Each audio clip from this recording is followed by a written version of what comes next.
Lorsqu'on évoque l'Égypte ancienne dans l'imaginaire collectif, une image largement répandue persiste, celle d'une civilisation de pharaons blancs aux traits européens, sculptant dans la pierre des monuments monumentaux et enseignant un savoir universel. Cette perception, profondément ancrée dans l'histoire culturelle occidentale, contraste avec la réalité observée et consignée par les sources antiques les plus fiables. Hérodote, le père de l'histoire, au 5e siècle avant notre ère, décrit les habitants du Nil comme des Africains à la peau sombre et aux cheveux crépus, observés directement lors de ses voyages. Diodore de Sicile, ainsi que l'iconographie égyptienne elle-même, confirment ce témoignage. Les fresques, statues et reliefs représentent un peuple enraciné dans l'Afrique, porteur d'une culture raffinée, d'un savoir ancien et d'une continuité historique remarquable. Pour comprendre pourquoi cette vérité a été progressivement déformée, il faut retracer le fil du temps et examiner les mécanismes subtils par lesquels l'histoire peut être interprétée et réécrite. Dès les premiers siècles de l'Antiquité, certains auteurs grecs et romains, fascinés par l'Égypte mais influencés par leurs propres critères esthétiques et culturels, ont commencé à transformer l'image des Égyptiens, exagérant certains traits méditerranéens pour les rendre plus familiers aux yeux de leurs lecteurs. Au fil des siècles, cette altération s'est poursuivie à la Renaissance, lorsque les humanistes européens, admirateurs de l'art et de la science égyptienne, ont représenté pharaons et citoyens égyptiens avec des peaux claires et des traits européo-centrés, puis amplifiés à l'époque coloniale et par la culture populaire moderne, jusqu'à devenir un mythe durable dans l'imaginaire collectif mondial. Cette enquête, attentive et méthodique, révèle comment l'identité réelle des Égyptiens a été détournée étape par des écrivains, des artistes, des savants et des producteurs culturels, et montre qu'au-delà des mythes et des préjugés, la vérité historique, précise et fascinante, persiste dans les récits et les images que nous ont laissés ceux qui observèrent l'Égypte avec rigueur et respect.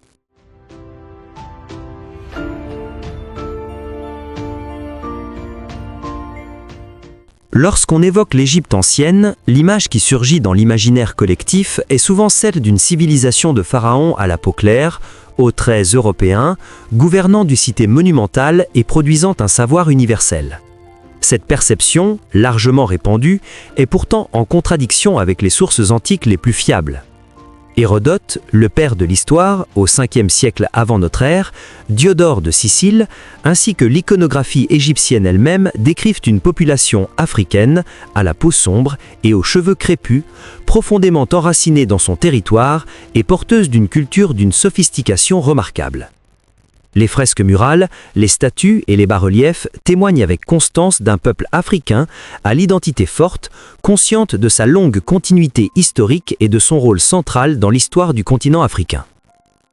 Comprendre pourquoi et comment cette vérité a été progressivement détournée implique de remonter le fil du temps et de scruter les mécanismes par lesquels les interprétations culturelles, les préjugés esthétiques et les agendas intellectuels ont modifié l'image de l'Égypte.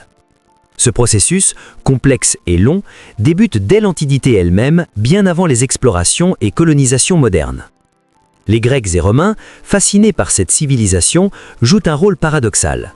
Observateurs admiratifs, mais en même temps porteurs de critères esthétiques et culturels qui vont peu à peu transformer la représentation des Égyptiens aux yeux des générations futures.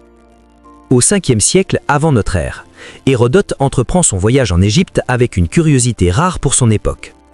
Né à Halicarnasse, cité grecque située à la croisée des mondes grecs et orientaux, il appartient à un contexte intellectuel en pleine effervescence, où le questionnement rationnel commence à supplanter les mythes comme outil de compréhension. Hérodote ne se contente pas de recueillir des histoires ou des légendes, il observe les monuments, écoute les prêtres, compare les traditions orales et note avec précision ce qu'il voit, entend et ressent. Dans ces histoires, il consigne avec minutie la physionomie des Égyptiens, décrivant sans ambiguïté leur peau sombre, leurs cheveux crépus, leur stature, leurs vêtements et habitudes quotidiennes. Il ne s'agit ni d'une interprétation idéalisée, ni d'un récit poétique, mais d'un témoignage ethnographique rigoureux fondé sur l'observation directe, qui établit un standard inégalé pour son époque. Pourtant, malgré la rigueur d'Hérodote, une transformation progressive de l'image égyptienne commence dès l'Antiquité tardive. Certains auteurs grecs et romains, influencés par leurs propres conceptions esthétiques et culturelles, entreprennent de représenter l'Égypte selon des critères qui leur sont familiers. Le but n'est pas simplement artistique, il s'agit de rapprocher cette civilisation d'une culture classique européenne, de rendre la grandeur de l'Égypte moins étrangère et plus acceptable dans un cadre intellectuel et esthétique grec ou romain. Les traits africains sont atténués, les visages adoucis, les formes méditerranéennes exagérées et les portraits de pharaons ou de personnages illustres sont réinterprétés pour correspondre à des standards de beauté eurocentrés. Cette réécriture, subtile mais significative, prépare le terrain pour une distorsion durable. Les lecteurs grecs et romains commencent à percevoir l'Égypte non plus comme une civilisation africaine pleinement constituée, mais comme une entité proche d'eux-mêmes. Liée à leur univers culturel, la magnificence africaine de l'Égypte ancienne est progressivement lue à travers un prisme eurocentré. Et l'idée d'une Afrique comme berceau de cette culture brillante commence à s'effacer des mémoires intellectuelles. Cette première altération, presque invisible mais puissante, sera amplifiée au fil des siècles par les artistes, les humanistes, les explorateurs et les savants européens, jusqu'à devenir dans la culture populaire moderne un mythe profondément ancré, celui des pharaons blancs, déconnectés de leur origine africaine réelle. En observant ces premières manipulations de l'image égyptienne, on comprend que l'histoire n'est jamais seulement un récit de faits.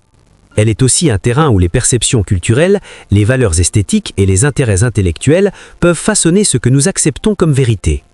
Hérodote, en consignant avec minutie la réalité qu'il observe, constitue un point de référence fondamental.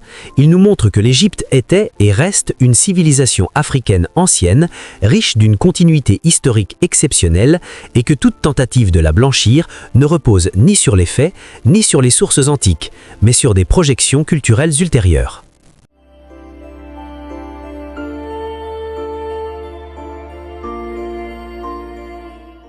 Lorsque l'Europe renaissante se tourne vers le passé antique, au XVe et XVIe siècle, l'Égypte surgit à nouveau dans l'imaginaire collectif comme un territoire fascinant, mystérieux et porteur d'un savoir et d'une beauté extraordinaires.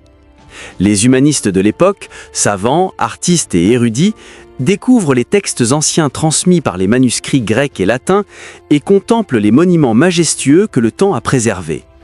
La grandeur des pyramides, des temples de Karnak et des Mouxor, la précision des hiéroglyphes, la richesse des fresques et des sculptures, tout concourt à susciter une admiration immense, mêlée d'une curiosité intellectuelle intense. Pourtant, cette perception est déjà médiatisée par des siècles d'interprétation, de filtrage culturel et d'appropriation européenne. L'Égypte que redécouvrent ces lettrés n'est pas celle qu'Hérodote avait observée, mais celle qui a été progressivement lue à travers le prisme de la culture grecque et romaine, elle-même déjà marquée par des idéalisations et des ajustements esthétiques. Dans ce contexte, les artistes et humanistes de la Renaissance s'attachent à représenter l'Égypte selon les critères de leur propre monde. Les pharaons sont dépeints avec une peau claire, souvent méditerranéenne, les traits africains sont adoucis ou totalement effacés, et les corps sont stylisés selon les canons de beauté gréco-romains, hérités de l'Antiquité classique. Les prêtres et les citoyens ordinaires subissent le même processus. Leurs coiffures, leurs vêtements et leurs visages sont interprétés selon des normes européennes plutôt que reproduits fidèlement. Ces images ne sont pas de simples illustrations artistiques, elles sont porteuses d'un message implicite. L'Égypte, bien qu'extraordinairement ancienne et sophistiquée, peut être comprise et assimilée par le regard européen, et sa magnificence peut être intégrée dans le continuum culturel de l'Europe. Cette réinterprétation visuelle se diffuse rapidement. Les gravures et les illustrations ornant les livres savants, les traités d'histoire et d'architecture, les tableaux et les fresques contribuent à diffuser une image idéalisée et blanche de l'Égypte. Les académies et les cercles intellectuels européens légitiment ces représentations, créant un standard iconographique qui persistera pendant des siècles. Il ne s'agit pas d'un mensonge explicite, mais d'une construction culturelle subtile, projetée sur un peuple africain des standards esthétiques étrangers pour le rapprocher d'une culture que l'Europe valorise et qu'elle se revendique comme héritière. Le processus est également idéologique et politique. L'appropriation de l'Égypte par le regard européen permet de faire de sa culture un objet de fierté pour les nations renaissantes. En Europe, où le classicisme devient une référence universelle, les civilisations exotiques sont réinterprétées pour correspondre aux attentes locales. L'Égypte, avec ses connaissances en mathématiques, en astronomie, en architecture et en médecine, devient un exemple de génie universel, mais seulement dans la mesure où elle peut être rapprochée des standards européens, effaçant ainsi sa véritable origine africaine.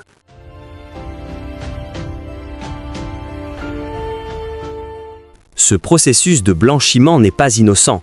Il façonne l'imaginaire collectif et prépare les esprits à des interprétations encore plus radicales des siècles plus tard. Il installe l'idée que l'Égypte, malgré sa magnificence, appartient au domaine de la culture européenne et non à l'Afrique. Les générations suivantes, nourries de ces représentations, assimilent peu à peu les pharaons à des Européens, oubliant que les sources les plus fiables, comme Hérodote ou les fresques et statues originales, décrivent des Africains à la peau sombre et aux cheveux crépus, fiers de leur identité et de leur civilisation. Ainsi, au XVe et XVIe siècle, la Renaissance européenne, en fascinant les esprits par l'Égypte antique, joue un rôle paradoxal. Elle redonne vie à une civilisation brillante et complexe, tout en la transformant pour qu'elle corresponde aux attentes esthétiques, culturelles et intellectuelles de l'Europe. Les pharaons et leurs sujets sont, sur le papier et sur la toile, reconfigurés et une première altération durable de l'identité égyptienne se met en place. Cette étape est fondamentale pour comprendre comment, au fil des siècles, l'image de l'Égypte et de ses habitants sera progressivement déconnectée de leur réalité africaine, préparant le terrain pour les interprétations coloniales et eurocentriques qui suivront.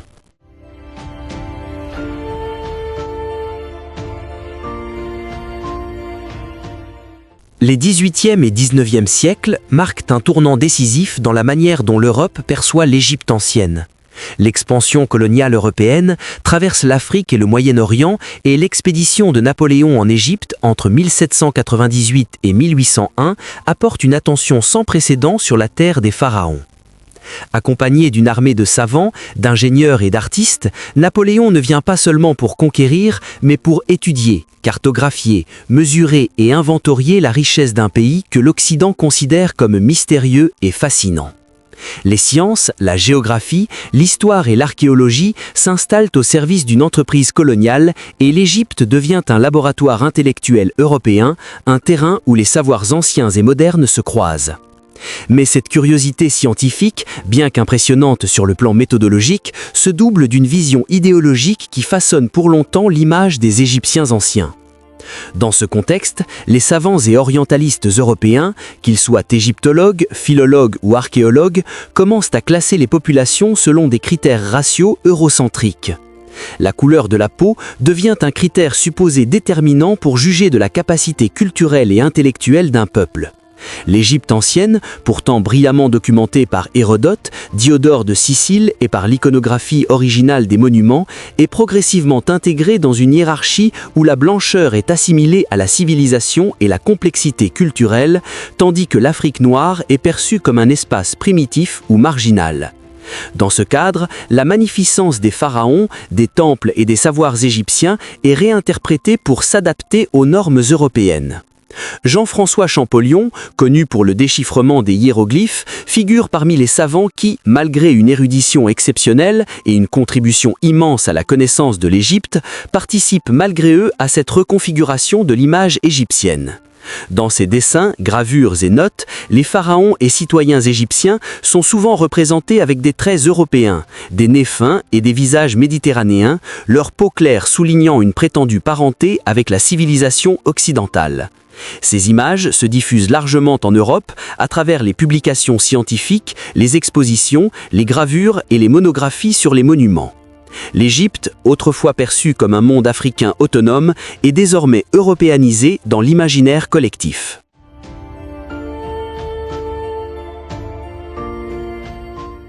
Cette distorsion dépasse la simple représentation physique.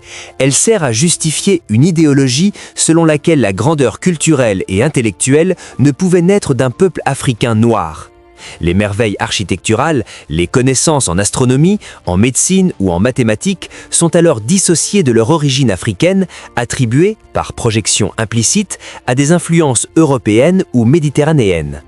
La civilisation égyptienne est ainsi admirable, mais détachée de son contexte africain, et sa réussite devient un exemple censé conforter l'idée de la supériorité européenne.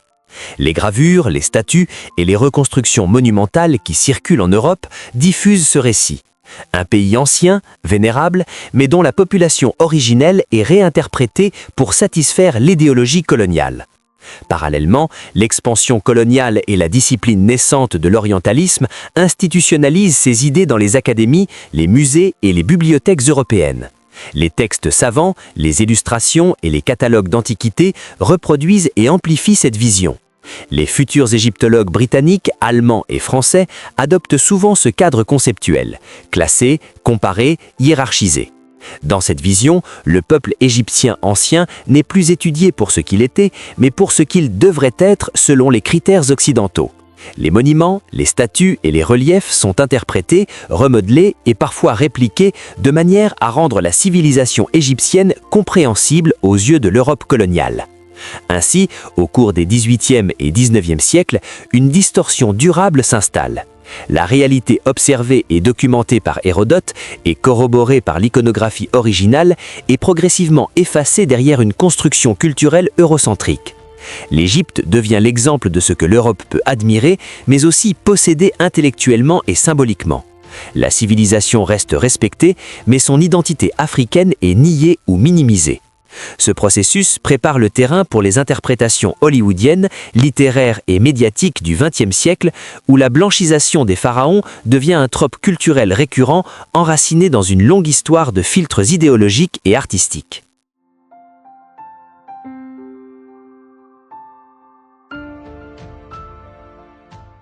Au XXe siècle, la représentation de l'Égypte ancienne prend un tournant décisif avec l'avènement du cinéma hollywoodien et l'essor des médias de masse.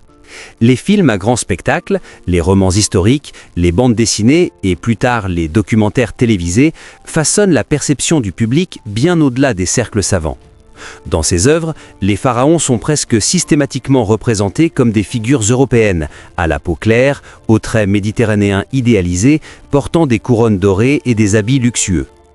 Les Égyptiens du quotidien, artisans, paysans ou commerçants, sont rarement montrés tels que les décrivent Hérodote, Diodore de Sicile ou l'iconographie originale, des Africains à la peau sombre et aux cheveux crépus, vivant dans une société plurimillénaire, structurée et savante. Cette transformation visuelle, répétée et amplifiée, installe progressivement une vision alternative qui devient dominante dans l'imaginaire collectif mondial. Les livres illustrés pour enfants et les encyclopédies contribuent eux aussi à diffuser cette image. Les pharaons blanchis deviennent des symboles universels, des icônes de grandeur et de mystère, mais dépourvus de leur ancrage africain réel. Les documentaires, même lorsqu'ils abordent l'histoire avec sérieux, s'appuient souvent sur des reconstitutions artistiques qui suivent ces conventions visuelles héritées des siècles précédents.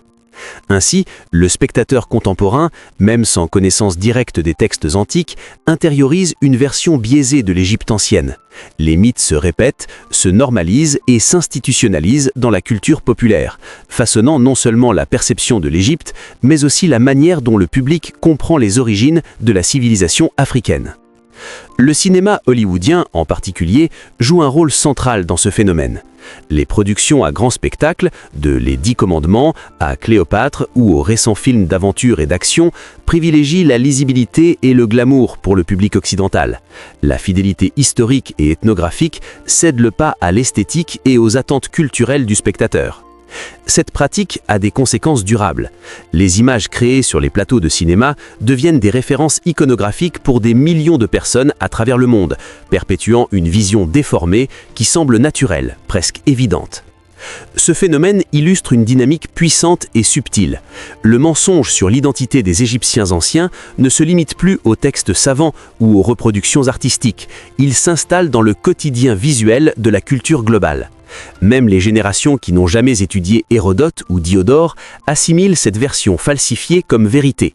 La blanchisation des pharaons et l'occultation de l'Afrique dans l'histoire de l'Égypte ancienne deviennent ainsi un exemple frappant de la manière dont le pouvoir des images et de la narration populaire peut remodeler la mémoire historique.